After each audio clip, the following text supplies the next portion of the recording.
സ്വന്തം രാജ്യത്തെ സാധാരണക്കാരായ പൗരന്മാർ പ്രാണഭയം കാരണം പേടിച്ച് നിലവിളിച്ച് തെരുവിലൂടെ ഓടുമ്പോൾ പൊരി വാങ്ങുന്ന തിരക്കിൽ നിൽക്കുന്ന ഒരു പ്രധാനമന്ത്രിയായി പോയി നമുക്കുള്ളത്. ഇന്ത്യയുടെ ദുഃഖം എന്ന് ഇനി മുതൽ അറിയപ്പെടാൻ പോവുക ഏതെങ്കിലും ഒരു നദിയോ നഗരമോ ആയിരിക്കില്ല, അത് മണിപ്പൂരാണ്.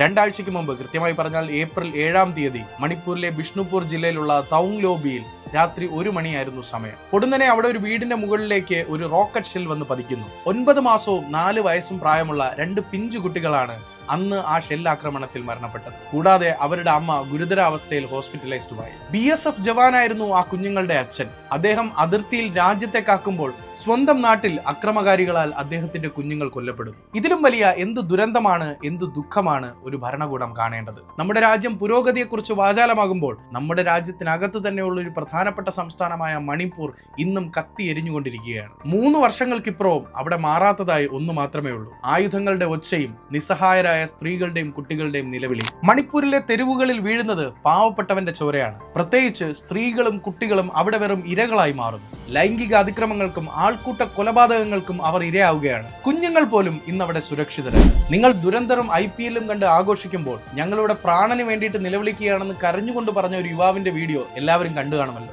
അയാളുടെ വാക്കുകൾ അസ്ത്രങ്ങളായി വന്ന് പതിക്കുന്നത് ഇന്ത്യയിൽ ജീവിക്കുന്ന ഓരോ പൗരന്റെയും നെഞ്ചിലേക്കാണ്. നമ്മുടെ അയൽപക്കത്ത് തന്നെയുള്ള, നമ്മുടെ രാജ്യത്തിനകത്ത് തന്നെയുള്ള, നമുക്ക് ഓരോരുത്തർക്കും ഉത്തരവാദിത്വമുള്ള മണിപ്പൂർ ഓരോ നിമിഷവും വെന്തുരുകുകയാണ്. നമ്മളെല്ലാവരും സമാധാനമായിട്ട് വീടുകളിൽ കിടന്നുറങ്ങുമ്പോൾ നാളെ നേരം പുലരുമോ എന്ന് പോലും അറിയാത്ത ഒരു കൂട്ടം പാവപ്പെട്ട മനുഷ്യർ, കുഞ്ഞുങ്ങളടക്കം ഇന്നും അവിടെ കഴിയുന്നു. ടെമ്പറേച്ചർ 3-4 ഡിഗ്രി കൂടിയപ്പോൾ തന്നെ ചൂട് സഹിക്കവയ്യാതെ വിയർത്തുകൊണ്ട് നമ്മൾ പരസ്പരം പിറുപിറുക്കുകയാണ്. അപ്പോൾ സ്വന്തം വീടിനകത്തിരുന്നാൽ പോലും കത്തിച്ചാമ്പലാകേണ്ടി വരുന്ന പാവപ്പെട്ടവരുടെ അവസ്ഥ ഒന്ന് ആലോചിച്ചു.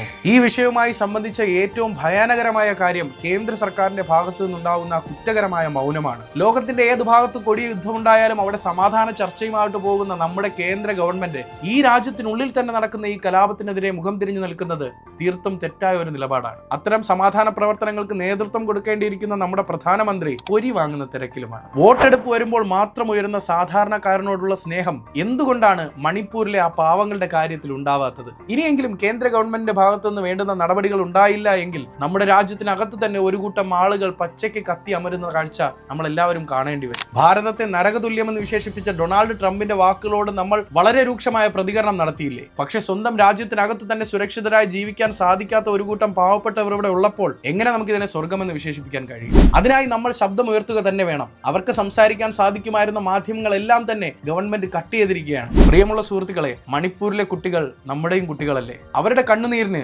തൃണമോളം വിലയില്ലേ? ഇനിയെങ്കിലും ഈ മൗനം വെടിയണം നമ്മളും ഭരണകൂടവും.